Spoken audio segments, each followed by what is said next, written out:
Sebelum ceritanya dimulai, silahkan tulis di kolom komentar dari daerah mana saja teman-teman yang menonton cerita ini. Jangan lupa like dan subscribe agar channel ini bisa semakin berkembang dan bisa mempersembahkan cerita yang lebih menarik lagi. Langit Jakarta sore itu berwarna kelabu, seolah ikut merasakan firasat buruk yang mencengkeram hati Arini. Ia duduk di sofa ruang tengah yang empuk, sofa yang ia pilih sendiri corak dan bahannya, di dalam rumah yang setiap sudutnya adalah buah dari keringat dan air matanya. Rumah megah seharga 5 miliar rupiah di kawasan elit ibu kota ini bukanlah warisan, bukan pula hadiah. Ini adalah monumen kerja kerasnya, sebuah bukti nyata bahwa ia, seorang wanita yang merintis bisnis dari nol, mampu membangun istananya sendiri. Gelas teh melati yang masih hangat di atas meja sama sekali tak tersentuh. Pandangannya lurus ke arah pintu utama, menunggu kepulangan Baskara, suaminya. Pria yang telah menemaninya selama 7 tahun terakhir, pria yang seharusnya menjadi rekan seperjuangan, namun entah sejak kapan terasa begitu asing. Deru mesin mobil sport Baskara yang berhenti di halaman depan terdengar lebih kasar dari biasanya. Suara pintu mobil yang dibanting seolah menjadi genderang perang. Tak lama, pintu utama terbuka. Baskara masuk tanpa mengucapkan salam. Wajahnya, yang biasanya dihiasi senyum menawan, kini kaku seperti topeng pualam. Tatapannya dingin, menusuk lurus ke arah Arini, mengabaikan segala kehangatan yang coba diciptakan di rumah itu. Ia berjalan mendekat, bukan untuk memeluk atau menyapa, melainkan untuk berdiri menjulang di hadapan Arini yang masih terduduk, seolah ia adalah hakim yang siap menjatuhkan vonis. Arini merasakan jantungnya berdebar kencang, firasat buruk yang sejak tadi menggelayut kini terasa semakin nyata, mencekik lehernya. Tanpa sepatah kata pembuka, Baskara melemparkan sebuah amplop coklat tebal ke atas meja kaca. Bunyinya cukup keras untuk membuat gelas teh Arini bergetar. Arini menatap amplop itu, lalu beralih menatap wajah suaminya, mencari penjelasan. Namun yang ia temukan hanyalah tatapan penuh kebencian dan rasa puas yang aneh. "Apa ini, Mas?" Suara Arini bergetar, lebih pelan dari yang ia inginkan. Baskara tertawa sinis. Tawa yang sama sekali tidak mengandung kebahagiaan, hanya ada cemoohan di dalamnya. "Buka saja. Itu pesangon untukmu." Tangan Arini gemetar hebat saat meraih amplop itu. Ia membukanya perlahan. Di dalamnya, ada beberapa gepok uang pecahan 100.000 rupiah. Ia tidak perlu menghitungnya untuk tahu jumlahnya tidak seberapa dibandingkan nilai rumah ini. Baskara seolah bisa membaca pikirannya. "Itu 5 juta rupiah," kata Baskara dengan nada datar. "Cukup untukmu mencari kontrakan kecil dan memulai hidup barumu. Anggap saja itu belas kasihanku yang terakhir." Dunia Arini seakan berhenti berputar. Napasnya tercekat di tenggorokan. "Maksudmu apa, Mas? Kontrakan? Hidup baru? Aku tidak mengerti." Baskara menarik kursi di seberang Arini dan duduk dengan angkuh, menyilangkan kakinya. Ia menatap Arini dari atas ke bawah, seolah sedang menilai barang bekas yang hendak ia buang. "Rumah ini," ujarnya sambil mengedarkan pandangan ke seluruh ruangan dengan angkuh, "rumah yang sangat kau banggakan ini, sudah kujual. Kemarin sore, surat-suratnya sudah ditandatangani. Uangnya akan segera cair." Setiap kata yang keluar dari mulut Baskara terasa seperti bilah pisau yang menghunjam jantung Arini. Rumahnya, hasil kerja kerasnya, dijual. Tanpa sepengetahuannya, tanpa persetujuannya. "Tidak mungkin," bisik Arini. Air mata mulai menggenang di pelupuk matanya. "Kamu tidak bisa melakukannya, Mas. Ini rumahku. Aku yang bekerja siang dan malam untuk membelinya. Nama kita berdua ada di sertifikat itu. Kamu tidak bisa menjualnya tanpa tanda tanganku." Baskara kembali tertawa, kali ini lebih keras. "Oh, Arini, kamu pikir aku sebodoh itu? Tanda tanganmu? Sangat mudah untuk dipalsukan. Pembelinya sudah setuju, notaris sudah memprosesnya. Semuanya sudah selesai. Ini bukan lagi rumahmu. Ini bukan lagi rumah kita. Sebentar lagi, ini akan menjadi milik orang lain." Air mata Arini akhirnya tumpah. Tubuhnya bergetar hebat. Rasa sakit, pengkhianatan, dan ketidakpercayaan bergejolak menjadi satu di dalam dadanya. Ia menatap pria di hadapannya, pria yang pernah ia cintai dengan sepenuh hati, kini terlihat seperti monster yang tidak ia kenali. "Kenapa, Mas? Kenapa kamu setega ini?" isaknya pilu. "Kenapa?" Baskara mendengus. "Karena aku sudah muak denganmu, Arini. Aku muak dengan ambisimu, dengan kesibukanmu, dengan semua ceramahmu tentang kerja keras. Aku menemukan wanita lain. Wanita yang lebih mengerti aku. Wanita yang tahu bagaimana cara membahagiakan seorang pria. Dan uang dari penjualan rumah ini akan kugunakan untuk menikahinya dan memulai hidup baru yang bahagia bersamanya. Nama itu, meski tidak disebutkan, Arini tahu siapa yang dimaksud. Fiona. Wanita yang fotonya pernah ia lihat di ponsel Baskara. Pengkhianatan ini ternyata jauh lebih dalam dan lebih menyakitkan dari yang ia duga. Baskara tidak hanya mengambil hartanya, ia juga telah memberikan hatinya pada wanita lain. Pergi dari rumah ini, perintah Baskara, suaranya naik 1 oktav, tanpa ampun. Aku memberimu waktu 1 jam untuk mengemasi barang-barangmu. Bawa saja pakaianmu, jangan coba-coba mengambil barang berharga lainnya. Semuanya sudah termasuk dalam penjualan. Jika dalam 1 jam kamu belum pergi, aku akan memanggil satpam untuk menyeretmu keluar. Baskara berdiri. Ia menatap Arini yang menangis terseduh-seduh di sofa dengan tatapan jijik. Ambil 5 juta itu, ia menunjuk amplop di meja. Dan enyahlah dari hidupku. Jangan pernah muncul lagi di hadapanku. Arini hanya bisa menunduk, membiarkan air matanya membasahi pangkuannya. Ia terlihat begitu rapuh, begitu hancur, dan begitu kalah. Ia mendengar langkah kaki Baskara yang menjauh, lalu suara pintu utama yang kembali dibanting dengan keras. Setelah itu, yang tersisa hanyalah keheningan yang memekakan, ditemani isak tangisnya yang menyayat hati. Ia membiarkan dirinya menangis selama beberapa menit, mengeluarkan semua rasa sakit yang menyesakan. Ia mengambil uang 5 juta itu dengan tangan yang masih gemetar. Kekalahan ini terasa begitu mutlak. Namun, setelah deru mobil Baskara benar-benar menghilang di kejauhan, sesuatu yang aneh terjadi. Isak tangis Arini perlahan mereda. Bahunya yang tadi terguncang hebat kini menjadi tegak. Ia mengangkat wajahnya. Tidak ada lagi air mata di sana. Mata yang tadi sembab karena tangis kini memancarkan kilatan tajam yang dingin dan penuh perhitungan. Wajahnya yang pucat dan penuh keputusasaan kini mengeras, menampilkan ekspresi yang belum pernah Baskara lihat seumur hidupnya. Ia berdiri, merapikan pakaiannya, dan menyeka sisa air mata di pipinya dengan punggung tangannya. Ia berjalan ke arah jendela, menatap ke arah jalan tempat mobil suaminya menghilang. Senyum tipis yang penuh misteri terukir di bibirnya. Ini bukanlah senyum kebahagiaan, melainkan senyum kemenangan yang tertunda. Dasar bodoh, desisnya pelan pada dirinya sendiri. Arini kemudian mengambil ponselnya dari atas meja. Jari-jarinya menari lincah di atas layar, mencari sebuah nama di kontak. Bukan nama keluarga, bukan pula nama sahabat. Ia menekan tombol panggil dan menempelkan ponsel itu ke telinganya.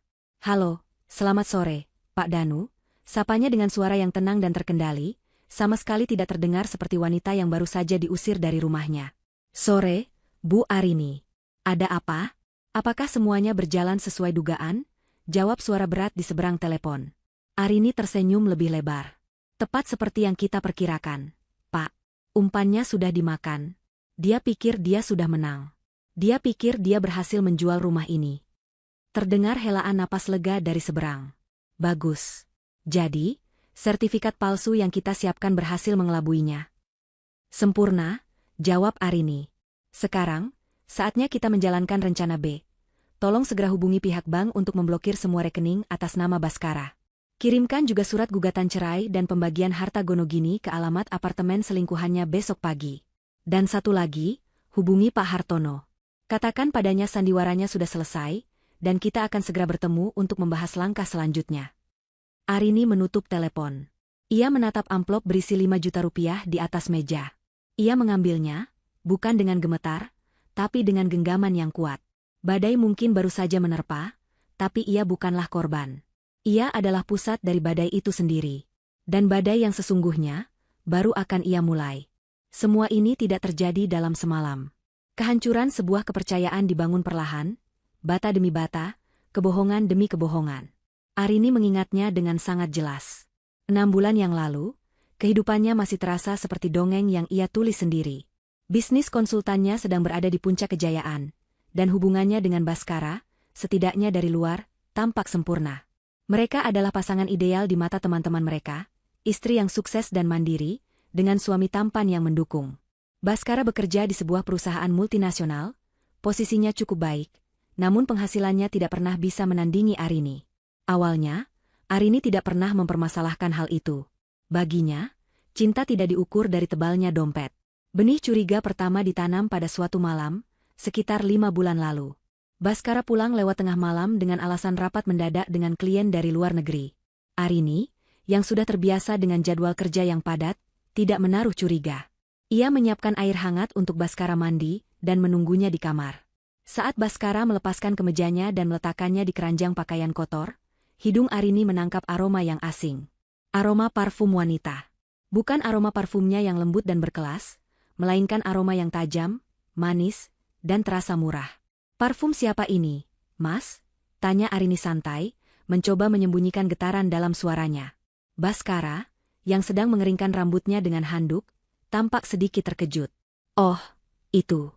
Tadi di lift kantor, ada rekan kerja perempuan yang parfumnya tumpah sedikit. Kena bajuku. Tidak sengaja." Alasan itu terdengar masuk akal, namun terasa janggal. Arini memutuskan untuk mengabaikannya, mengatakan pada dirinya sendiri bahwa ia hanya terlalu lelah dan terlalu banyak berpikir. Namun, benih itu sudah ditanam. Ia mulai lebih memperhatikan. Ia menemukan Baskara semakin sering bermain ponsel sambil tersenyum-senyum sendiri, dan akan langsung menyembunyikannya jika Arini mendekat. Ia juga semakin sering, lembur, dan melakukan perjalanan dinas di akhir pekan.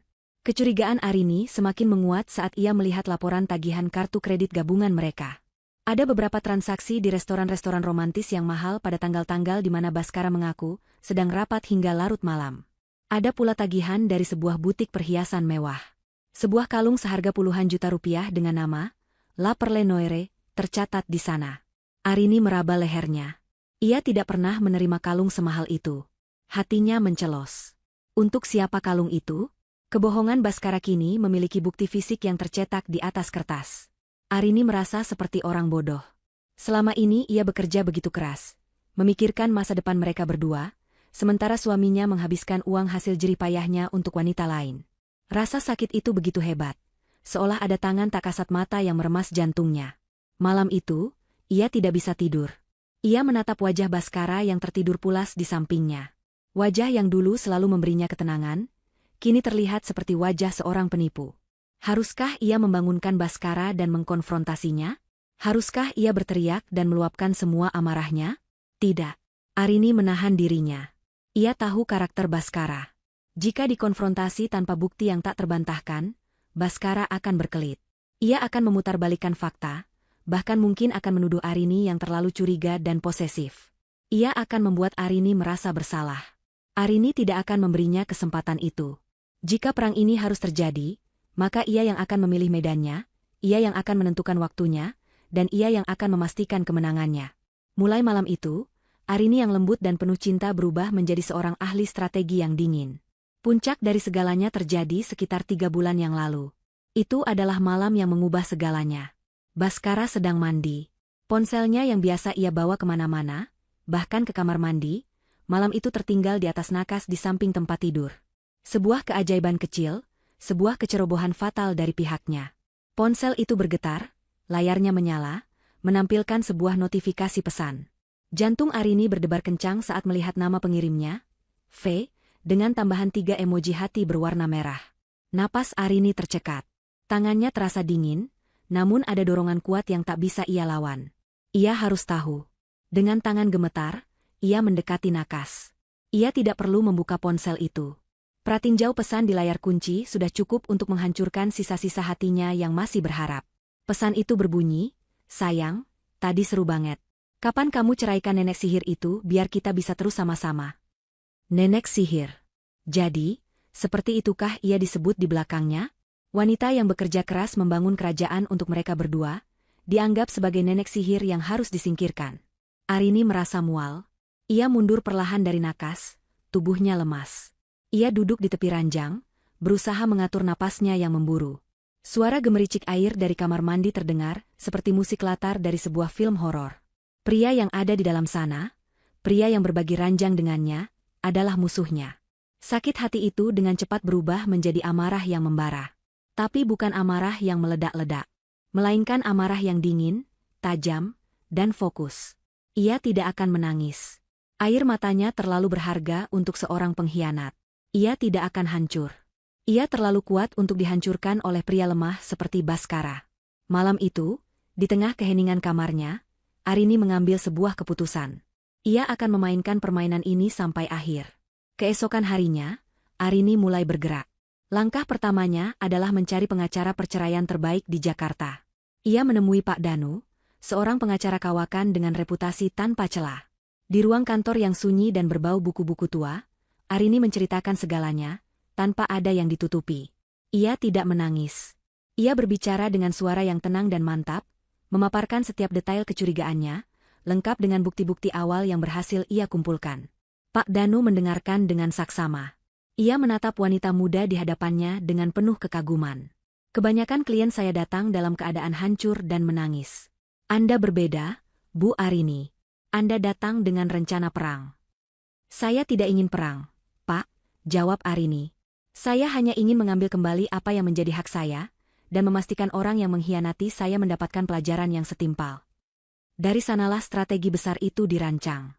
Pak Danu menjelaskan bahwa karena rumah itu dibeli selama masa pernikahan, secara hukum Baskara memiliki hak atasnya. Namun, Arini memiliki bukti kuat bahwa seluruh dana pembelian berasal dari rekening bisnis pribadinya, yang sudah ia miliki sebelum menikah. Ini akan menjadi pertarungan yang sengit di pengadilan. Tapi Arini tidak mau hanya menang di pengadilan. Ia ingin Baskara merasakan bagaimana rasanya kehilangan segalanya, sama seperti yang pria itu rencanakan untuknya. Muncullah ide brilian namun berisiko, sertifikat palsu. Dengan bantuan notaris kenalan Pak Danu, mereka mempelajari cara membuat duplikat sertifikat rumah yang nyaris sempurna. Langkah selanjutnya adalah yang paling sulit, yaitu menukar sertifikat asli dengan yang palsu di brankas rumah. Kesempatan itu datang saat Arini berpura-pura ingin merapikan dokumen-dokumen penting mereka. Ia mengeluh pada Baskara bahwa semuanya berantakan. Baskara, yang pikirannya sudah dipenuhi oleh Fiona dan rencana liciknya, sama sekali tidak menaruh curiga. Bagus kamu rapikan, biar aku tidak pusing. Urusan surat-surat itu memang kerjaan perempuan, ujarnya meremehkan, tanpa sadar bahwa ia baru saja memberikan Arini kesempatan emas. Dengan jantung berdebar kencang, Arini melakukan penukaran itu. Ia memegang sertifikat asli di tangannya, dokumen yang menjadi simbol kerja kerasnya. Dokumen itu kini aman, tersimpan di dalam safe deposit box bank. Sementara di brankas rumah, tergeletak sebuah bom waktu, sertifikat palsu yang akan meledak di wajah Baskara. Selama berbulan-bulan setelah itu, Arini hidup dalam dua dunia. Di depan Baskara, ia adalah istri yang mulai curiga dan sering murung. Di belakangnya, ia adalah seorang komandan yang dengan sabar menunggu musuhnya masuk ke dalam perangkap yang telah ia siapkan dengan sempurna. Dan hari ini, perangkap itu akhirnya menjerat mangsanya. Keputusan yang Arini ambil di kamarnya malam itu, saat mendengar suara gemericik air dari kamar mandi tempat suaminya berada, adalah sebuah titik balik. Ia tidak lagi melihat dirinya sebagai korban, melainkan sebagai pemain utama dalam sebuah permainan catur yang taruhannya adalah seluruh hidup dan masa depannya. Lawannya, Baskara, mungkin merasa sudah melakukan skakmat, namun ia tidak sadar bahwa ratu di seberang papan catur baru saja memulai gerakannya yang sesungguhnya. Keesokan paginya, setelah semalaman menyusun kerangka rencana di kepalanya, Arini menghubungi Pak Danu, pengacaranya. Pertemuan mereka tidak lagi diisi dengan curahan hati, melainkan diskusi strategi yang tajam dan terfokus. Di ruang kantor Pak Danu yang hening, Arini memaparkan idenya. Saya tidak mau hanya menunggu proses pengadilan yang panjang, Pak. Saya ingin dia jatuh karena keserakahannya sendiri. Saya ingin dia berpikir dia menang, lalu saya akan menarik karpet dari bawah kakinya saat dia sedang berada di puncak kesombongannya. Pak Danu, seorang pria parubaya dengan kacamata tebal dan tatapan yang menenangkan, mengangguk perlahan. Ia melihat kilat yang berbeda di mata kliennya. Ini bukan lagi kilat amarah seorang istri yang terluka, melainkan kilat baja seorang pejuang. Saya mengerti maksud Anda, Bu. Sebuah serangan kejutan. Tapi bagaimana caranya? Selama surat tanah itu masih bisa diakses olehnya, dia selalu punya celah untuk bertindak nekat. Itulah intinya, sahut Arini. Kita akan biarkan dia bertindak nekat. Kita akan berikan dia umpan. Kita akan buat dia percaya bahwa dia bisa menjual rumah itu. Ide tentang sertifikat palsu pun lahir dari diskusi alo tersebut. Awalnya, Pak Danu ragu. Rencana ini sangat berisiko dan bisa menjadi bumerang jika tidak dieksekusi dengan sempurna. Namun, Arini bersikeras. Ini adalah satu-satunya cara untuk membuktikan niat jahat Baskara secara tak terbantahkan. Bukan hanya sebagai suami yang tidak setia, tetapi sebagai seorang kriminal yang berniat melakukan penipuan dan penggelapan aset. Untuk memuluskan rencana ini, Pak Danu mengajak serta Bu Ratna, seorang notaris senior yang sangat ia percayai, yang memiliki integritas tinggi dan jaringan yang luas. Pertemuan tiga orang itu menjadi dapur utama dari seluruh strategi pembalasan Arini. Bu Ratna, dengan pengetahuannya yang mendalam tentang hukum pertanahan, menjelaskan secara rinci betapa berbahayanya posisi Arini jika hanya mengandalkan jalur pengadilan biasa. Nama bersama di sertifikat itu seperti borgol, Bu Arini. Meskipun ibu bisa membuktikan 100% dana berasal dari ibu, prosesnya akan memakan waktu dan energi. Suami ibu bisa dengan mudah menghambat proses, bahkan menggadaikan sertifikat itu secara diam-diam ke pihak rentenir jika dia nekat. Penjelasan Bu Ratna semakin memantapkan hati Arini. Maka kita harus mengambil borgol itu dari tangannya, tegas Arini. Bu Ratna, apakah mungkin membuat duplikat sertifikat yang bisa mengelabui orang awam, bahkan mungkin notaris yang tidak teliti?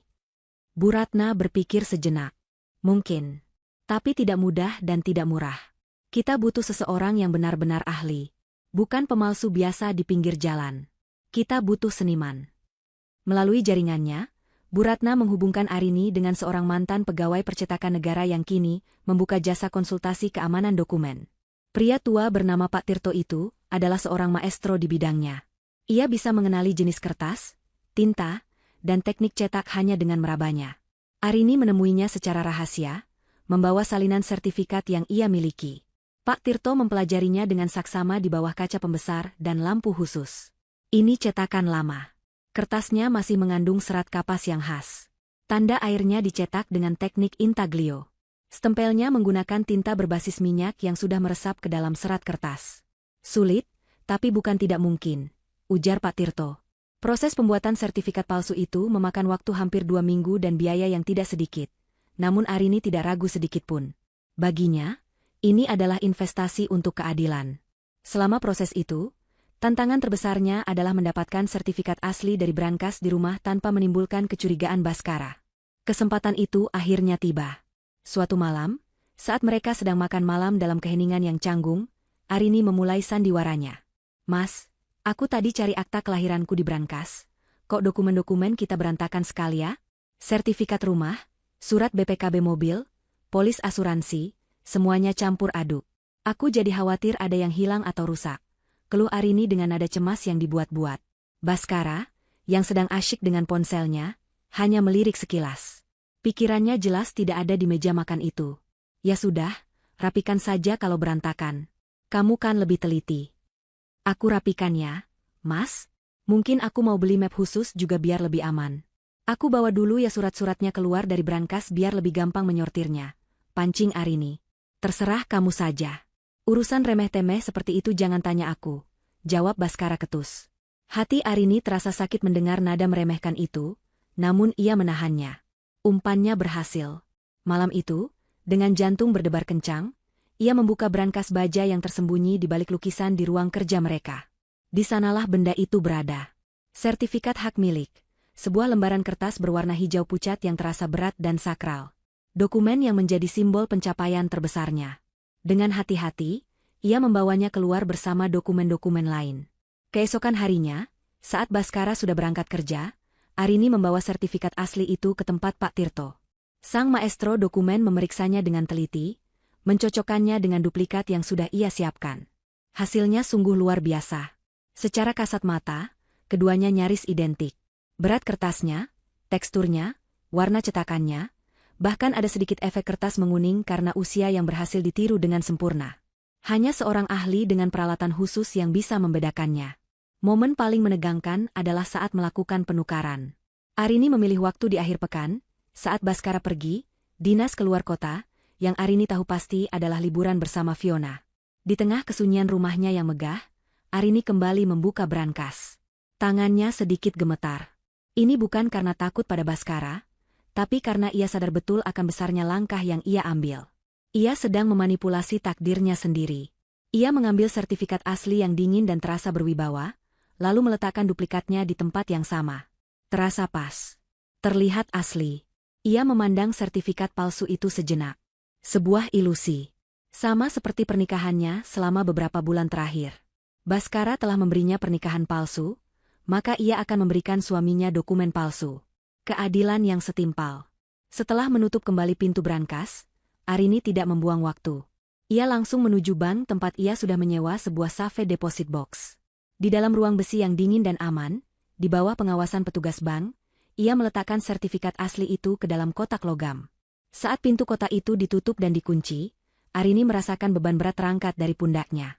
Benteng pertahanannya telah berdiri kokoh. Aset utamanya kini aman, tak tersentuh. Malamnya, saat ia sedang duduk di ruang tengah, ponselnya berdering. Nama Baskara muncul di layar. Arini menarik napas dalam-dalam, mempersiapkan dirinya untuk kembali mengenakan topeng istri yang naif. "Halo, Mas," sapanya lembut. "Halo, sayang. Lagi apa?" "Aku baru selesai rapat nih, capek sekali," kata Baskara dengan suara yang dibuat-buat lelah, padahal Arini tahu dari pelacak di mobilnya bahwa suaminya baru saja check-in di sebuah villa mewah di puncak. Arini tersenyum tipis. "Lagi santai saja. Tadi aku sudah selesai merapikan semua dokumen penting kita. Sudah aku masukkan lagi ke brankas. Sekarang semuanya rapi dan aman." "Oh, baguslah. Kamu memang istri yang bisa diandalkan," puji Baskara, sebuah pujian kosong yang terdengar seperti hinaan di telinga Arini. "Tentu, Mas. Aku selalu berusaha menjaga semua yang kita miliki bersama," jawab Arini dengan nada penuh makna yang tentu saja tidak ditangkap oleh Baskara. "Aku hanya merapikan rumah kita, sayang." Setelah menutup telepon, Arini menatap sekeliling rumahnya. Ini bukan lagi hanya sekadar rumah. Ini adalah papan catur raksasa. Dan ia, sang ratu, sudah meletakkan semua bidaknya di posisi yang tepat. Kini, ia hanya perlu menunggu raja lawan yang sombong itu bergerak masuk ke dalam perangkap mematikan yang telah ia siapkan. Baskara menyetir mobilnya meninggalkan kompleks perumahan dengan perasaan lega yang luar biasa. Di kaca spion, ia melihat sekilas sosok Arini yang masih berdiri di ambang pintu, tampak kecil dan rapuh. Ia tersenyum miring. Drama sudah berakhir. Beban dalam hidupnya sudah ia buang. Gambaran wajah Arini yang hancur dan menangis terseduh-seduh tadi memberinya kepuasan yang aneh. Ia merasa seperti seorang pemenang, seorang pria cerdas yang berhasil keluar dari sangkar emas yang selama ini membelenggunya. Arini, dengan segala kesuksesan dan hartanya, ternyata hanyalah seorang wanita lemah yang mudah ditaklukkan. Sepanjang perjalanan menuju apartemen Fiona, Baskara terus memutar ulang adegan tadi di kepalanya. Ia merasa hebat. Ia berhasil menjual rumah, memalsukan tanda tangan, dan menyingkirkan istrinya hanya dengan modal 5 juta rupiah. Semuanya berjalan mulus, bahkan lebih mulus dari yang ia bayangkan. Ia sama sekali tidak merasa bersalah. Baginya, ini adalah haknya. Ia sudah terlalu lama hidup di bawah bayang-bayang kesuksesan Arini. Semua orang selalu memuji Arini, sementara ia hanya dianggap sebagai suami Bu Arini. Kini, dengan uang 5 miliar di tangan, ia akan membangun kerajaannya sendiri. Ia akan membuktikan kepada dunia, dan terutama kepada Arini, bahwa ia juga bisa sukses. Mobilnya memasuki basement apartemen mewah di jantung kota. Apartemen ini, tentu saja, disewa dengan menggunakan kartu kredit tambahan yang dibiayai oleh penghasilan Arini. Baskara memarkirkan mobilnya dan melangkah keluar dengan dada membusung. Ia naik lift menuju lantai 32, menuju surga kecilnya, menuju wanita yang menurutnya benar-benar menghargai dirinya. Pintu apartemen terbuka bahkan sebelum ia sempat mengetuk. Fiona sudah menunggunya, berdiri di ambang pintu dengan gaun tidur sutra berwarna merah menyala yang sangat kontras dengan kulit putihnya. Senyumnya merekah, matanya berbinar penuh antisipasi. "Gimana, sayang? Berhasil?" tanyanya tanpa sabar. Baskara masuk dan langsung memeluk Fiona, mengangkat tubuhnya dan memutarnya. "Berhasil, tentu saja berhasil. Semuanya selesai. Nenek sihir itu sudah pergi dari rumah." Fiona tertawa penuh kemenangan. Ia mendaratkan ciuman di bibir Baskara. "Aku tahu kamu pasti bisa, sayang. Kamu memang pria paling hebat." Mereka masuk ke dalam, bergandengan tangan. Di atas meja sudah tersedia sebotol sampanye mahal dan 2 gelas kristal. Baskara membuka botol itu dengan letupan keras. Buihnya yang meluap seolah menjadi simbol kebahagiaan mereka yang meluap-luap. "Untuk kita," kata Baskara sambil mengangkat gelasnya. "Untuk awal hidup baru kita yang bebas dan kaya raya." "Untuk kita," sahut Fiona, mendentingkan gelasnya ke gelas Baskara. Matanya lebih tertuju pada tas tangan Baskara yang tergeletak di sofa. "Jadi, uang muka dari pembeli itu sudah masuk." Baskara tersenyum lebar. Ia mengambil ponselnya dan menunjukkan notifikasi transfer dari bank. Angka 1 miliar rupiah tertera dengan jelas di layar. Mata Fiona langsung berbinar-binar seperti melihat harta karun. "Wow, ini nyata," pekiknya girang. Ia merebut ponsel Baskara dan menatap angka itu lekat-lekat. Lalu kapan sisa 4 miliarnya cair? Sayang? Katanya setelah serah terima kunci kan? Betul. Paling lambat akhir minggu depan, semuanya sudah lunas. Setelah itu, kita bisa melakukan apa saja yang kita mau. Jawab Baskara, egonya membumbung tinggi dipuja-puja seperti itu. Malam itu, mereka merayakan kemenangan mereka. Mereka tidak membicarakan masa depan dengan cinta, mereka membicarakannya dengan angka. Fiona membuka tabletnya dan mulai menunjukkan semua keinginannya yang selama ini tertunda. Pertama, katanya sambil menunjukkan gambar mobil sport convertible berwarna merah. Besok pagi, kita langsung ke showroom dan bayar uang mukanya. Aku mau mobil ini jadi mobil pernikahan kita. Tentu, jawab Baskara tanpa berpikir. Uang 1 miliar terasa tak ada habisnya malam itu. Kedua, pernikahan. Lanjut Fiona, jarinya menggeser layar, menampilkan gambar-gambar ballroom hotel bintang 5 yang gemerlap. Aku tidak mau pesta yang biasa-biasa saja. Aku mau yang paling mewah. Undang semua teman-temanku, biar mereka lihat betapa beruntungnya aku mendapatkanmu. Gaunnya harus dari desainer ternama. Bulan madunya harus ke Eropa, bukan cuma Bali. Baskara mengangguk setuju pada setiap keinginan Fiona. Ia merasa seperti raja yang bisa mengabulkan apapun. Apapun untuk calon istriku yang paling cantik. Langit pun akan kuberikan untukmu, janjinya. Fiona tersenyum puas. Ia kemudian membuka halaman sebuah butik online, menunjuk pada gambar sebuah tas tangan dari kulit buaya yang harganya ratusan juta rupiah. Dan ini, hadiah pernikahanku darimu. Boleh ya, sayang? Di tengah euforia itu, Baskara sama sekali tidak menyadari bahwa semua percakapan mereka berpusat pada uang dan barang. Tidak ada sedikitpun pembahasan tentang bagaimana mereka akan membangun keluarga, tentang nilai-nilai apa yang akan mereka pegang, atau tentang bagaimana mereka akan saling mendukung di saat susah. Surga yang mereka bayangkan adalah surga yang terbuat dari materi, sebuah surga palsu yang bisa runtuh kapan saja. Aku kasihan juga sih sama Arini, kata Fiona tiba-tiba, dengan nada yang dibuat-buat simpatik. Sekarang dia pasti sedang kebingungan di jalan, mencari kontrakan murah dengan uang 5 juta. Baskara tertawa meremehkan. Biarkan saja. Itu akibatnya karena menjadi wanita yang terlalu sombong dan merasa bisa segalanya. Dia itu sebenarnya hanya mesin ATM berjalanku yang sekarang sudah habis masa berlakunya. Fiona ikut tertawa. Ia menyandarkan kepalanya di bahu Baskara. Untung kamu sekarang punya aku, sayang. Aku tidak akan pernah sibuk bekerja sepertinya. Tugasku hanya satu, menghabiskan uangmu dan membuatmu bahagia. Mereka terus minum dan menari diiringi musik dari pengeras suara, merayakan kejatuhan Arini dan fantasi masa depan mereka yang gemilang. Mereka benar-benar percaya bahwa mereka telah berhasil melakukan kejahatan yang sempurna. Mereka tidak tahu bahwa setiap tawa mereka, setiap rencana mewah mereka, disaksikan secara tidak langsung oleh Arini melalui laporan tagihan kartu kredit dan pelacak yang masih aktif. Mereka tidak tahu bahwa surga yang sedang mereka nikmati ini dibangun di atas pondasi selembar kertas palsu. Menjelang tengah malam, di puncak perayaan mereka, Baskara kembali mengangkat gelas sampanyenya yang sudah terisi ulang. Matanya menatap Fiona dengan penuh puja, atau lebih tepatnya, puja pada citra wanita cantik dan penurut yang Fiona tampilkan.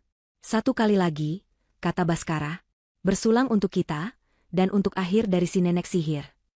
Fiona tertawa manja, matanya yang sedikit berkabut karena sampanye berkilauan di bawah cahaya lampu kristal apartemen. Ia mendentingkan gelasnya keras. Bukan, sayang, sahutnya dengan suara yang riang. Bersulang untuk 5 miliar kita. Sebuah kalimat singkat yang mengungkapkan segalanya. Prioritasnya. Tujuannya. Baskara, yang sudah terlalu mabuk oleh sampanye dan egonya sendiri, hanya tertawa menanggapinya. Ia tidak menangkap makna tersembunyi di balik ucapan itu. Ia tidak sadar bahwa bagi Fiona, dirinya hanyalah alat untuk mencapai angka 5 miliar itu. Di surga palsu mereka, Baskara bukanlah raja. Ia hanyalah bendahara yang sebentar lagi akan bangkrut. 2 hari setelah perayaan sampanye mereka, surga palsu Baskara dan Fiona mulai menunjukkan retakannya. Hari itu adalah hari yang mereka nantikan, hari di mana proses penjualan rumah akan memasuki tahap final di hadapan notaris pilihan sang pembeli, Pak Hartono. Baskara datang dengan perasaan percaya diri yang meluap. Ia mengenakan kemeja paling mahal yang ia miliki, yang ironisnya dibeli dengan uang Arini, dan menyemprotkan parfumnya dengan royal. Baginya, ini hanyalah sebuah formalitas sebelum sisa 4 miliar rupiah mengalir ke rekeningnya. Ia sama sekali tidak tahu bahwa ia sedang berjalan menuju sebuah tebing curam yang tak terlihat. Kantor notaris yang dipilih Pak Hartono berada di sebuah gedung perkantoran yang megah dan terkesan serius. Suasananya sangat berbeda dari kantor notaris kenalan Baskara yang ia gunakan untuk membuat akta jual beli sementara. Di sini, semuanya terasa lebih ketat dan prosedural. Pak Hartono sudah menunggunya di ruang rapat, ditemani oleh notarisnya, seorang pria bernama Pak Budi yang tampak sangat teliti dan berpengalaman. Mereka berjabat tangan, dan Baskara duduk dengan sikap angkuh, meletakkan tas dokumennya di atas meja seolah itu adalah sebuah piala. "Selamat pagi, Pak Baskara. Kita bisa mulai?" sapa Pak Budi dengan ramah namun tegas. Ia mengambil dokumen-dokumen yang diserahkan Baskara, terutama lembaran sertifikat hak milik yang menjadi kunci dari transaksi ini. Pak Hartono, seorang pengusaha properti kawakan berusia akhir 50-an, duduk dengan tenang. Matanya yang tajam mengawasi setiap gerak-gerik, terbiasa menilai orang dan situasi. Ia membeli rumah Arini sebagai investasi, dan baginya, setiap transaksi harus berjalan sesuai aturan, tanpa celah sedikit pun. Proses verifikasi pun dimulai. Pak Budi menyerahkan sertifikat itu kepada asistennya untuk dilakukan pengecekan awal melalui sistem online Badan Pertanahan Nasional. Sementara menunggu, Pak Budi sendiri mulai memeriksa fisik dokumen tersebut. Ia meraba permukaan kertasnya, merasakan teksturnya yang sedikit aneh. Ia kemudian mengangkatnya, menerawang ke arah cahaya lampu, mencari tanda air Garuda Pancasila yang seharusnya tercetak di dalamnya. Tanda air itu ada, namun entah kenapa terlihat kurang tegas, kurang menyatu dengan serat kertas. Di seberang meja, Baskara mulai merasa sedikit gelisah melihat keseriusan Pak Budi. Notarisnya yang sebelumnya hanya melirik sekilas dan langsung percaya. Kenapa yang ini begitu teliti? Tak lama, asisten Pak Budi kembali dengan kening berkerut. "Mohon maaf, Pak. Saya sudah coba masukkan nomor sertifikat ini beberapa kali ke sistem, tapi keterangannya selalu sama. Nomor sertifikat tidak ditemukan atau tidak terdaftar." Jantung Baskara berdebar sedikit lebih cepat. "Mungkin ada kesalahan ketik. Coba dicek lagi," ujarnya, mencoba terdengar tenang. Pak Budi mengangkat tangannya. "Tenang, Pak Baskara. Kadang sistem online memang bisa mengalami gangguan. Biar saya cek secara manual." Pak Budi mengambil sebuah kaca pembesar dari lacinya. Ia mulai meneliti setiap detail dari sertifikat itu. Tanda tangan pejabat, stempel BPN, hingga nomor seri formulir. Semakin lama ia menelitinya, kerutan di dahinya semakin dalam. Ia merasakan ada yang tidak beres. Kertasnya terasa sedikit lebih licin dari yang seharusnya, dan warna tintanya terlihat terlalu segar untuk dokumen yang usianya sudah bertahun-tahun. Untuk memastikan, Pak Budi melakukan langkah terakhir. Ia menelepon salah seorang kontaknya yang bekerja di kantor BPN Pusat, seseorang yang memiliki akses langsung ke data induk pertanahan. Dengan menyebutkan nomor objek pajak, NOP, dan lokasi properti, ia meminta verifikasi silang. "Halo, Rahmat. Bisa tolong bantu saya cek satu bidang tanah? Lokasinya di..." Pak Budi menyebutkan alamat lengkap rumah Arini. "Tolong cocokkan nomor sertifikat yang terdaftar di sistem pusat." Baskara menahan napas. Ruangan itu terasa dingin dan sunyi. Ia hanya bisa mendengar detak jam di dinding dan suara gumaman Pak Budi di telepon. Pak Hartono masih duduk diam, namun tatapan matanya kini terasa lebih tajam, seolah menguliti Baskara lapis demi lapis. Setelah beberapa menit yang terasa seperti selamanya, wajah Pak Budi berubah serius. "Apa? Berbeda? Coba ulangi nomornya." "Baik. Dan statusnya?" "Oh, ada catatan sita jaminan dari pengacara?" "Mengerti. Terima kasih banyak informasinya, Rahmat." Pak Budi menutup telepon. Ia meletakkan gagang telepon itu dengan perlahan, lalu menatap lurus ke arah Baskara. Tatapannya dingin dan tanpa emosi. "Pak Baskara, ada masalah yang sangat serius." Pak Hartono kini mencondongkan tubuhnya ke depan, firasatnya yang buruk terbukti benar. "Teman saya di BPN baru saja mengkonfirmasi," lanjut Pak Budi dengan suara yang berat. "Nomor sertifikat yang terdaftar secara resmi untuk properti tersebut sama sekali berbeda dengan yang tertera di dokumen yang Anda bawa ini. Dan yang lebih penting, properti tersebut saat ini berada dalam status diawasi atas permintaan firma hukum Danurekan, sehingga tidak bisa dialihkan atau diperjualbelikan sampai ada putusan hukum yang jelas." Baskara merasa darahnya surut dari wajahnya. Jantungnya seakan berhenti berdetak. Berbeda? Diawasi? Firma hukum Danurekan? Nama itu terasa asing. Pak Budi kemudian memberikan pukulan terakhirnya. Ia mendorong sertifikat itu kembali ke arah Baskara. "Saya sangat menyesal harus mengatakan ini, Pak Baskara. Dokumen yang Anda bawa ini adalah palsu." "Hening. Kata, palsu, itu menggema di seluruh ruangan, menghantam telinga Baskara seperti sebuah ledakan. Palsu? Bagaimana mungkin? Ia mengambilnya sendiri dari brankas. Arini yang merapikannya. Arini, tiba-tiba sebuah kesadaran yang mengerikan mulai merayap di benaknya. Namun, sebelum ia sempat memproses pikiran itu, kemarahan Pak Hartono meledak. Wajahnya yang tadi tenang kini memerah padam. Ia bukan tipe orang yang berteriak-teriak. Kemarahannya dingin dan mematikan. Ia berdiri perlahan, tatapannya menghunus Baskara. Jadi begitu, desis Pak Hartono, suaranya rendah namun penuh ancaman. Anda pikir saya ini siapa? Anda pikir uang 1 miliar saya ini daun kering yang bisa Anda pungut begitu saja? Baskara tergagap. Pak, saya tidak tahu, saya bersumpah ini pasti ada kesalahan. Kesalahan? Pak Hartono tertawa sinis. Kesalahannya adalah saya sempat percaya pada penipu seperti Anda. Tanpa membuang waktu, Pak Hartono mengeluarkan ponselnya. Ia tidak menelepon pengacaranya. Ia menelepon Baskara. Ponsel Baskara yang ada di saku bergetar hebat, seolah ikut merasakan teror pemiliknya. Baskara membiarkannya bergetar. Angkat telepon Anda, Pak Baskara, perintah Pak Hartono. Dengan tangan gemetar, Baskara menjawab panggilan itu dan menempelkannya ke telinga. Dengarkan saya baik-baik. Suara Pak Hartono di telepon terdengar seperti geraman seekor singa yang terluka. Saya tidak mau mendengar alasan apapun dari mulut Anda. Saya mau uang saya, 1 miliar rupiah, kembali utuh ke rekening saya paling lambat besok pagi. Jika sampai jam 9 pagi besok uang itu belum masuk, pengacara saya yang akan menghubungi Anda. Dan setelah itu, saya sendiri yang akan memastikan laporan polisi atas penipuan dan pemalsuan dokumen tercatat atas nama Anda. Jangan pernah main-main dengan saya. Klik. Pak Hartono menutup telepon. Ia merapikan jasnya, memberikan anggukan singkat pada Pak Budi, dan berjalan keluar ruangan tanpa menoleh sedikitpun ke arah Baskara yang masih terduduk membeku, pucat pasi seperti mayat. Dinding realita baru saja runtuh menimpanya. Baskara keluar dari kantor notaris dengan langkah gontai, seperti seorang petinju yang baru saja menerima pukulan ko. Ancaman Pak Hartono terus berputar di kepalanya. Polisi, pengacara, penipuan, pemalsuan dokumen. Kata-kata itu menusuk-nusuk benaknya, menciptakan kepanikan yang luar biasa. Dunianya yang baru 2 hari lalu terasa begitu sempurna, kini hancur berkeping-keping. Dan di tengah puing-puing itu, sebuah nama terus muncul, Arini. Mungkinkah ini semua perbuatannya? Tapi bagaimana? Wanita yang menangis terseduh-seduh itu, mungkinkah ia sepintar ini? Ia sampai di lobi bawah saat ponselnya berdering lagi. Kali ini dari Fiona. Suaranya terdengar ceria dan tidak sabar. Sayang, gimana? Sudah selesai? Aku sudah di showroom mobil nih. Salesnya dari tadi menanyakan kapan kita mau transfer. Aku sudah tidak sabar mau test drive mobil merah kita. Suara Fiona yang riang gembira terdengar seperti ejekan bagi Baskara. Mobil, pernikahan, pesta mewah. Semua itu kini terasa seperti mimpi buruk. Ada sedikit masalah, sayang, jawab Baskara, berusaha keras menjaga suaranya agar tidak bergetar.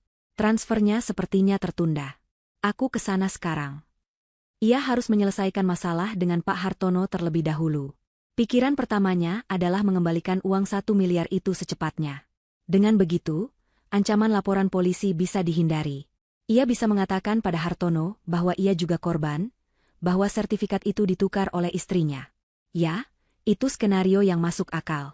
Setelah masalah ini selesai, ia akan mencari Arini dan memberinya pelajaran. Sambil berjalan cepat menuju parkiran, Baskara membuka aplikasi mobile banking di ponselnya. Jantungnya sedikit tenang saat melihat saldo 1 miliar rupiah masih utuh di rekeningnya. Ia segera memasukkan nomor rekening Pak Hartono, mengetik nominal transfer, dan menekan tombol konfirmasi. Sebuah layar pemrosesan muncul. 1 detik, 2 detik, 3 detik. Lalu, sebuah notifikasi berwarna merah muncul di layar. Transaksi gagal. Untuk informasi lebih lanjut, silakan hubung cabang terdekat. Kening Baskara berkerut.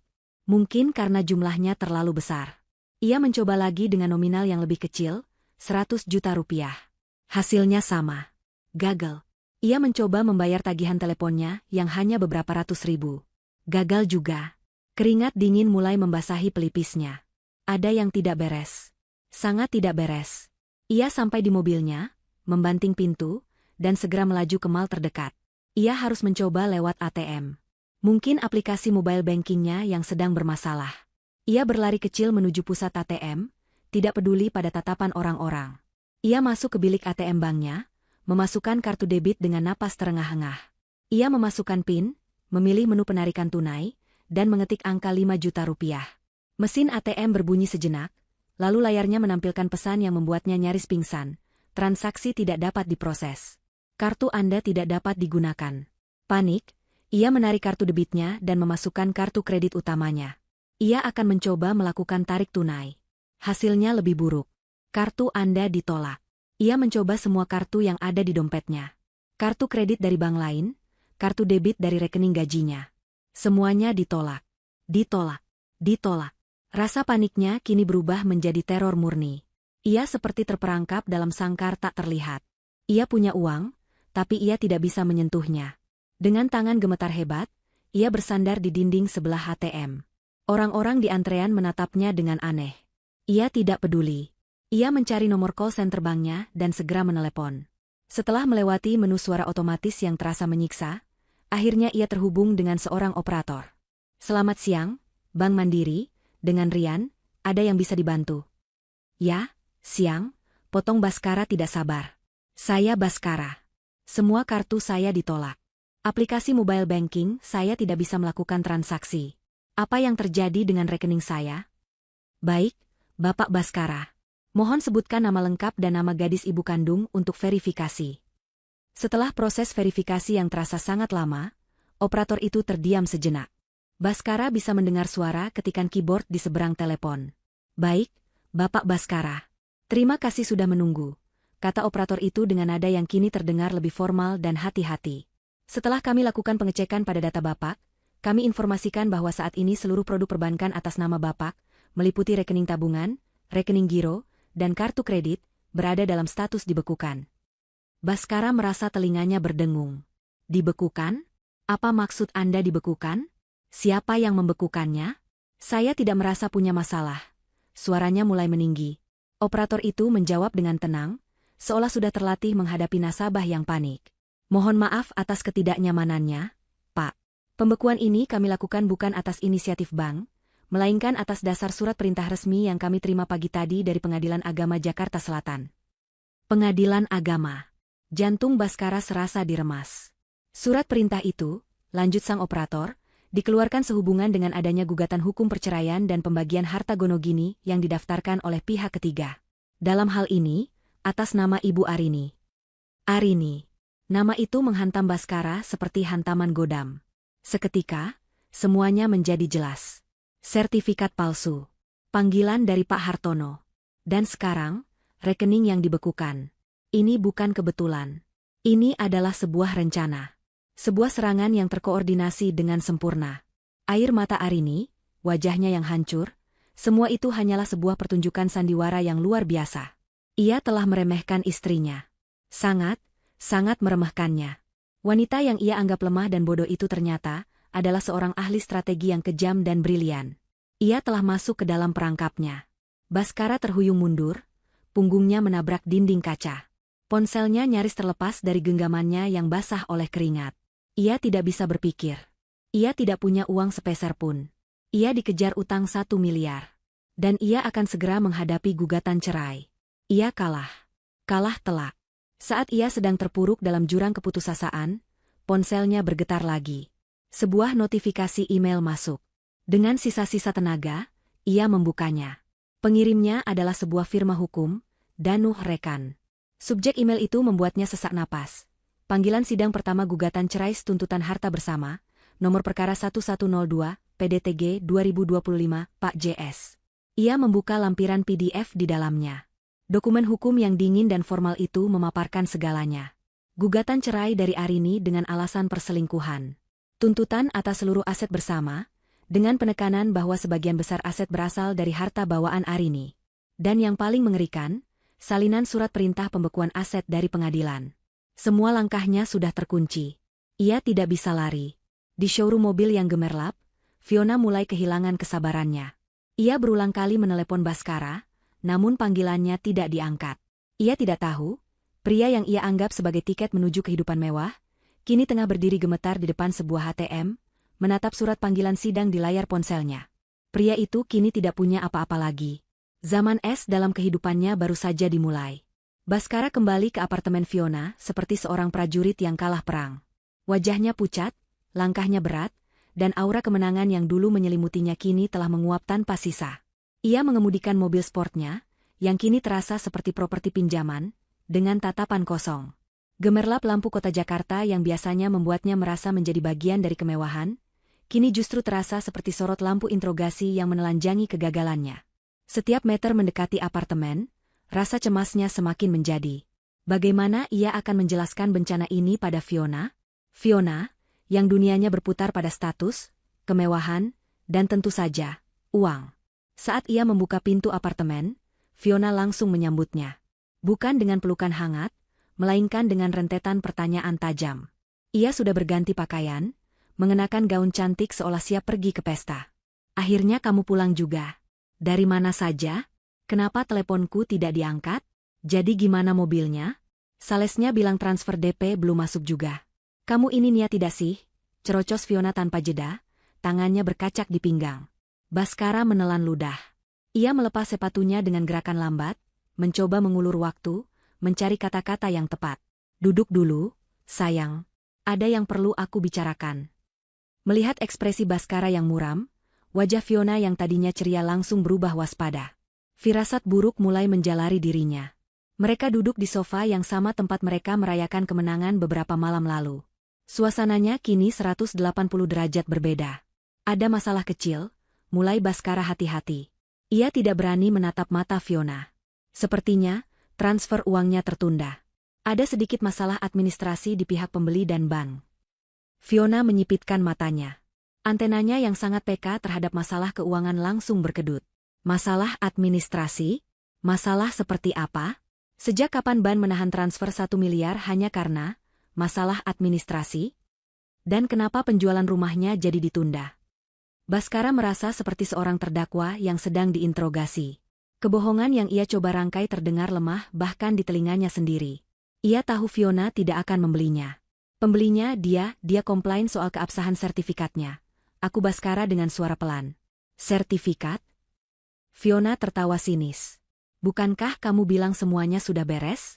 Kamu bilang kamu sudah mengurus semuanya dengan notaris? Jangan bilang notaris yang kamu pakai itu bodoh. Bukan itu masalahnya. Suara Baskara sedikit meninggi, frustrasi. Ia menarik napas dalam-dalam. Ini ulah Arini. Entah bagaimana caranya, dia berhasil membekukan semua rekeningku. Hening. Satu kata itu, dibekukan, langsung mengubah atmosfer ruangan menjadi sedingin es.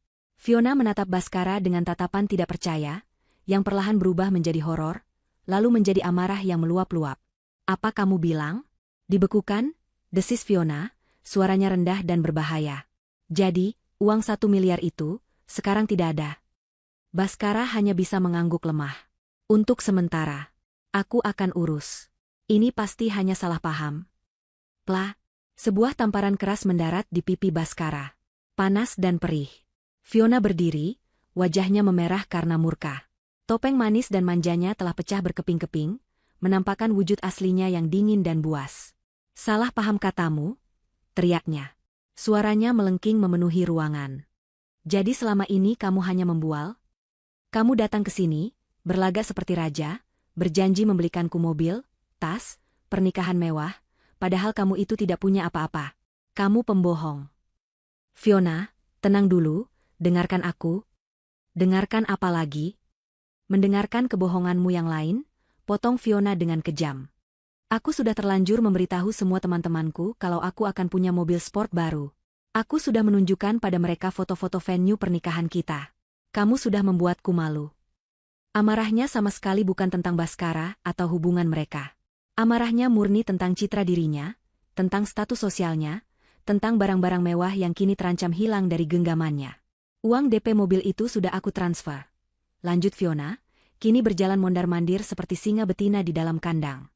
Aku juga sudah belanja online, membeli beberapa gaun untuk persiapan pernikahan kita, semuanya pakai kartu kreditmu. Kalau rekeningmu dibekukan, siapa yang akan bayar tagihannya? Hah? Kepanikan Baskara semakin menjadi. Jadi Fiona sudah menghabiskan sebagian dari uang haram itu. Masalahnya kini menjadi 1000 kali lebih rumit. Aku akan cari jalan, Fiona. Aku akan pinjam uang pada teman-temanku. Fiona tertawa terbahak-bahak, tawa yang penuh dengan hinaan. Pinjam uang? Siapa yang mau meminjamkan uang pada pecundang sepertimu? Teman-temanmu itu hanya mendekatimu karena mereka pikir kamu akan segera kaya. Sekarang, kamu bukan siapa-siapa. Baskara menatap Fiona dengan tatapan terluka. Fiona, aku melakukan semua ini untuk kita. Aku pikir kamu akan mendukungku di saat seperti ini. Mendukungmu? Fiona berhenti dan menatap Baskara dengan jijik. Untuk apa? Kembali hidup susah dan dikejar-kejar utang? Maaf, itu bukan levelku. Aku mendekatimu karena kamu berjanji memberiku kehidupan yang lebih baik, bukan kehidupan yang lebih buruk dari sebelumnya. Kata-kata itu menghantam Baskara lebih keras dari tamparan Fiona tadi. Jadi, selama ini ia hanya dianggap sebagai sebuah proyek, sebuah investasi.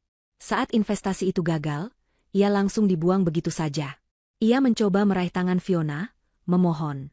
Tolong, sayang beri aku waktu. Aku pasti akan selesaikan ini. Jangan tinggalkan aku sekarang. Fiona menepis tangan Baskara dengan kasar. Ia mundur beberapa langkah, menjaga jarak seolah Baskara adalah penyakit menular. Wajahnya mengeras, tatapannya sedingin es. Waktu? Baiklah, aku akan berikan kamu waktu, katanya dengan suara yang datar dan tanpa ampun. Aku beri kamu waktu 1 minggu, Baskara. 1 minggu untuk menyelesaikan semua kekacauan ini. Aku tidak mau tahu bagaimana caranya. Jual ginjalmu, merampok bank, itu urusanmu. Kembalikan uang yang sudah aku pakai, dan tunjukkan padaku sisa uang 5 miliar itu. Jika dalam 1 minggu kamu masih menjadi pria miskin yang tidak berguna seperti ini. Fiona menunjuk ke arah pintu apartemen dengan jarinya yang lentik. Ambil semua barang-barangmu yang ada di sini, dan pergi dari hidupku. Anggap saja kita tidak pernah saling kenal. Tanpa menunggu jawaban, Fiona berbalik dan berjalan dengan angkuh menuju kamar tidurnya. Pintu itu dibanting dengan keras, meninggalkan Baskara sendirian di ruang tengah yang terasa luas dan dingin. Kemewahan apartemen itu kini terasa seperti penjara. Ratapan Baskara malam itu tidak terdengar, hanya bergema di dalam hatinya yang hancur lebur. Ia telah kehilangan segalanya. Harta, istri, dan kini, wanita yang ia pikir adalah cinta sejatinya. Ia sendirian dalam neraka yang ia ciptakan sendiri. 1 minggu yang diberikan Fiona terasa seperti 1 abad di neraka bagi Baskara. Ultimatum itu bukanlah gertakan. Fiona berubah menjadi sosok yang dingin dan asing. Mereka tidur di kamar terpisah. Fiona hanya mau berbicara padanya untuk menanyakan progres, yang tentu saja tidak ada. Baskara mencoba menghubungi beberapa teman yang ia anggap dekat, mencoba meminjam uang dengan berbagai alasan. Namun, berita buruk rupanya berjalan lebih cepat. Entah bagaimana, rumor tentang kegagalannya dan perseteruannya dengan Arini sudah menyebar. Teleponnya tidak diangkat, pesannya hanya dibaca. Pintu pertolongan tertutup rapat dari segala arah. Di hari ke-7, hari penghakiman, Baskara terbangun dengan perasaan putus asa yang mencekik. Ia tidak punya pilihan lain. Hanya ada 1 orang yang bisa menghentikan semua ini, 1 orang yang memegang semua kartu, Arini. Dengan sisa-sisa harga dirinya yang sudah compang-camping, ia memutuskan untuk menemuinya. Ia masih menyimpan harapan naif bahwa ia bisa membangkitkan kembali sisi lembut Arini, sisi pemaaf yang dulu selalu ia manfaatkan. Ia tidak bisa lagi menggunakan mobil sportnya. Kartu debitnya tidak berfungsi untuk membeli bensin, dan ia tidak punya uang tunai sepeser pun. Dengan perasaan terhina, ia memesan ojek online, menggunakan sisa saldo terakhir di aplikasi dompet digitalnya. Perjalanan menuju rumah lamanya terasa seperti sebuah prosesi pemakaman bagi harga dirinya. Melewati jalanan yang dulu ia lalui dengan angkuh menggunakan mobil mewah, kini ia hanya bisa menumpang di jok belakang motor, merasakan debu dan panasnya Jakarta menampar wajahnya. Ketika ia tiba di depan gerbang rumah megah itu, pemandangan yang menyambutnya langsung menghancurkan sisa-sisa harapannya. Ia membayangkan rumah itu akan kosong, tak terawat, mungkin sudah ada papan, dijual, tergantung di depannya.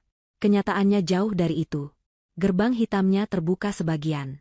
Taman yang dulu dirawat oleh Arini dengan telaten tampak lebih hijau dan subur dari sebelumnya. Semuanya tampak damai, tentram, dan hidup. Dengan langkah ragu, ia masuk ke halaman. Dan di sanalah ia melihatnya. Arini sedang duduk di kursi rotan di teras samping, tempat favoritnya untuk membaca di pagi hari. Ia tidak terlihat seperti wanita yang hancur. Sebaliknya, ia terlihat lebih bersinar. Ia mengenakan setelan celana kulot dan blus berwarna krem yang sederhana namun elegan.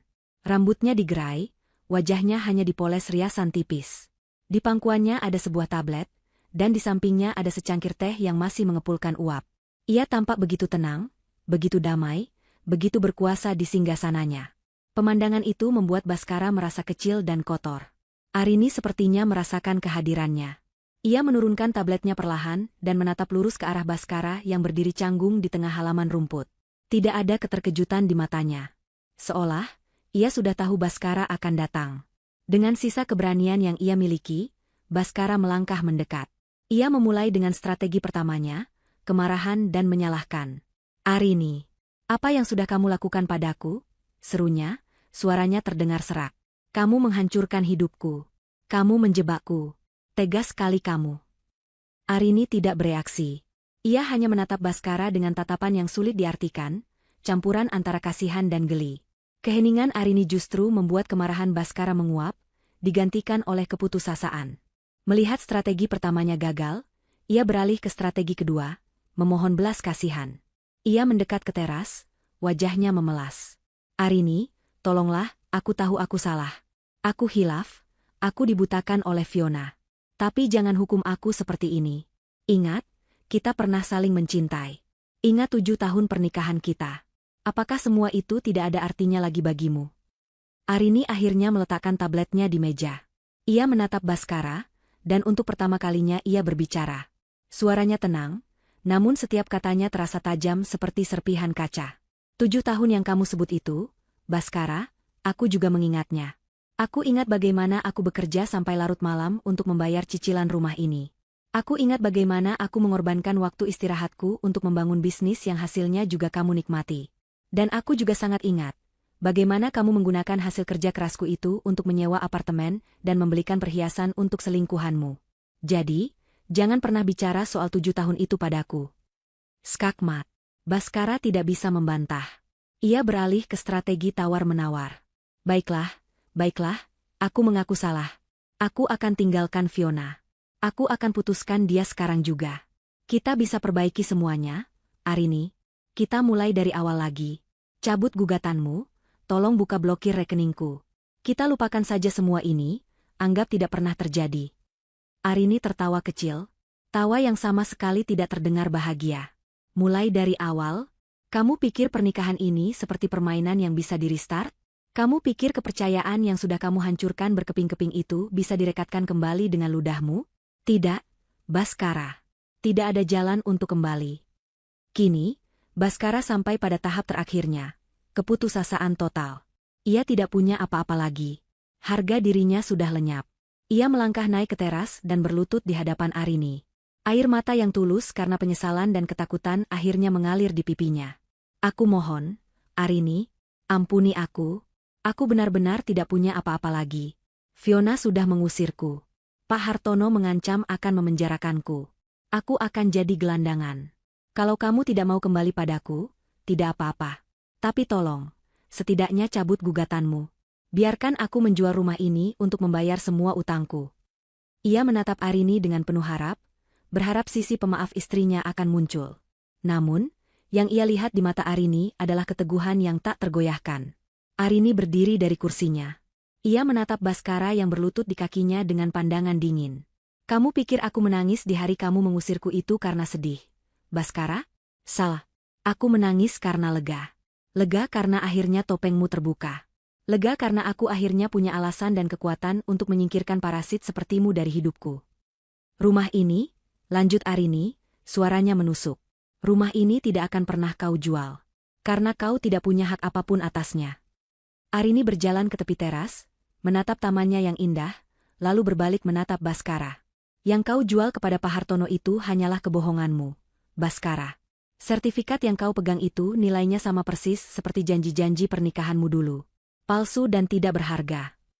Baskara ternganga, tak bisa berkata-kata. Arini kemudian memberikan pukulan terakhir yang mematikan. "Dan mengenai ketakutanmu pada Pak Hartono, kamu tidak perlu khawatir.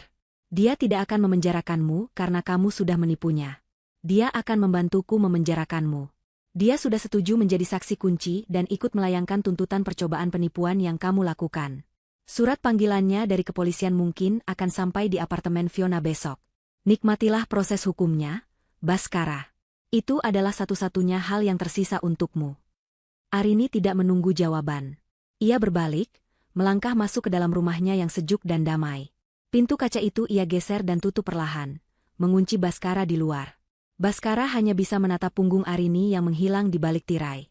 Ia masih berlutut di lantai teras yang dingin, sendirian, dikalahkan oleh wanita yang pernah ia buang. Pertandingan catur ini telah berakhir. Baskara berjalan gontai meninggalkan rumah yang pernah menjadi miliknya. Kata-kata terakhir Arini terasa lebih menyakitkan daripada 1000 tamparan. Vonis telah dijatuhkan, bukan oleh hakim di pengadilan, tapi oleh wanita yang telah ia khianati. Tidak ada lagi harapan, tidak ada lagi celah untuk lari. Ia kini hanyalah seorang buronan yang menunggu waktu untuk ditangkap. Perjalanan pulangnya ke apartemen Fiona terasa seperti perjalanan seorang terpidana mati menuju tiang gantungan. Apartemen itu bukan lagi surga, melainkan pemberhentian terakhir sebelum jurang kehancuran yang lebih dalam.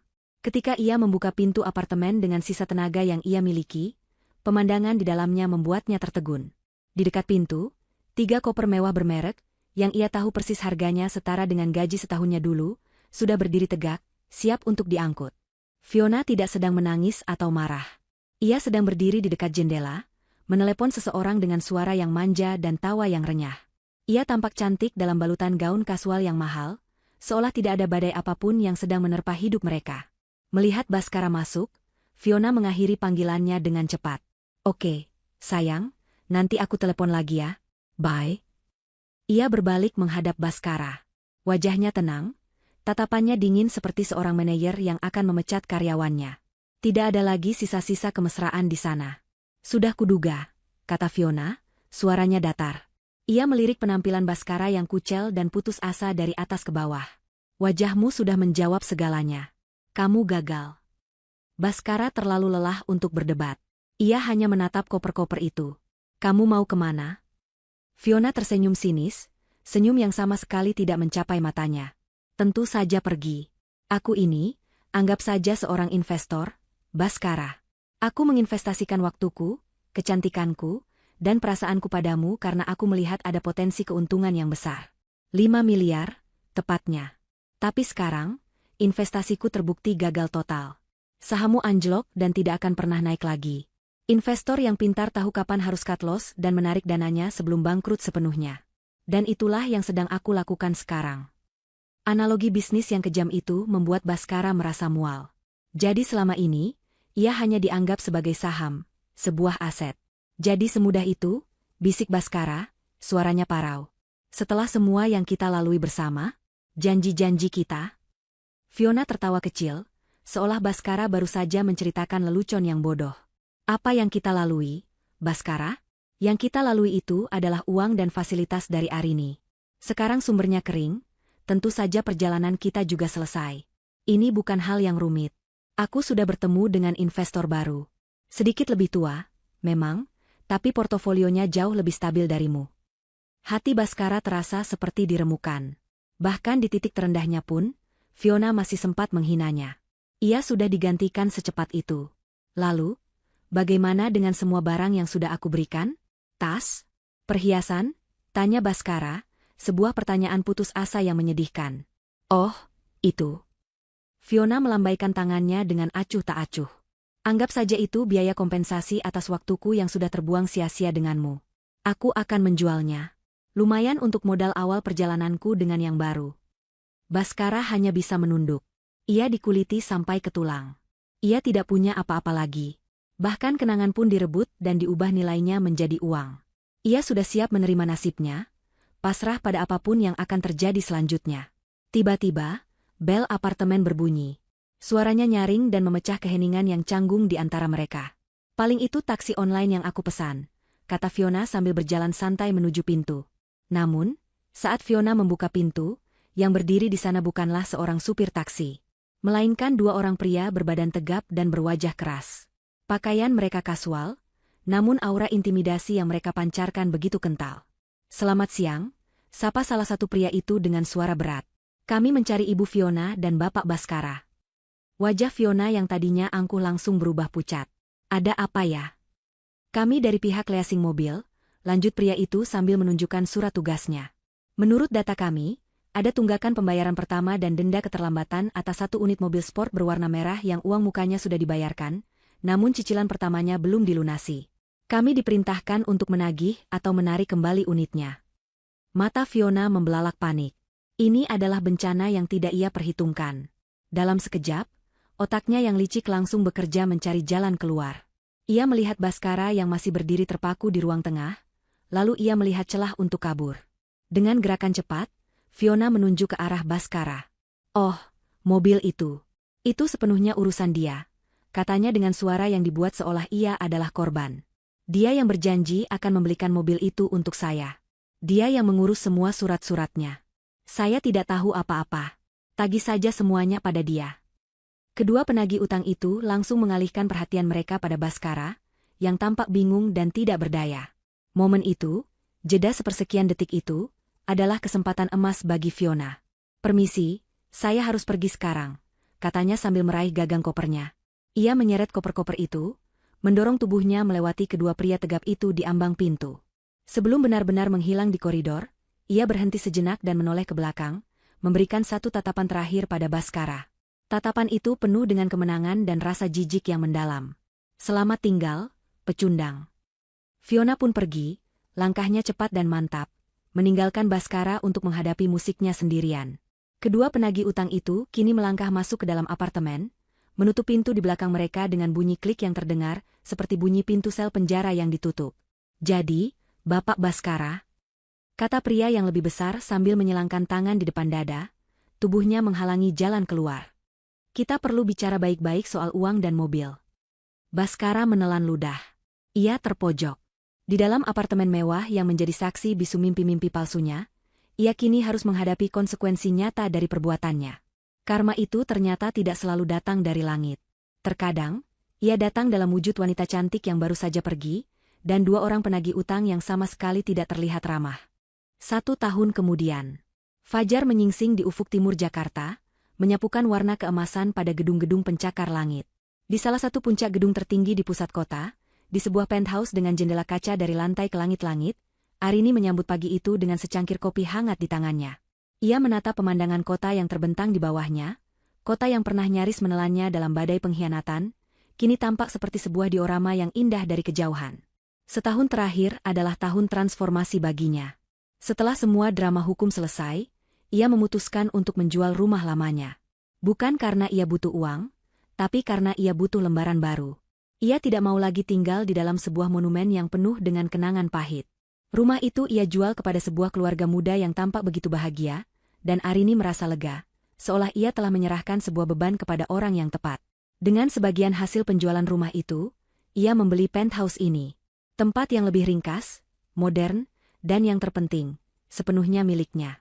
Setiap perabot, setiap karya seni di dinding, adalah cerminan dari dirinya yang baru, wanita yang kuat, mandiri, dan damai. Bisnis konsultannya melesat lebih tinggi dari sebelumnya. Kisahnya, yang entah bagaimana bocor ke media dalam versi yang lebih halus, justru membuatnya menjadi ikon.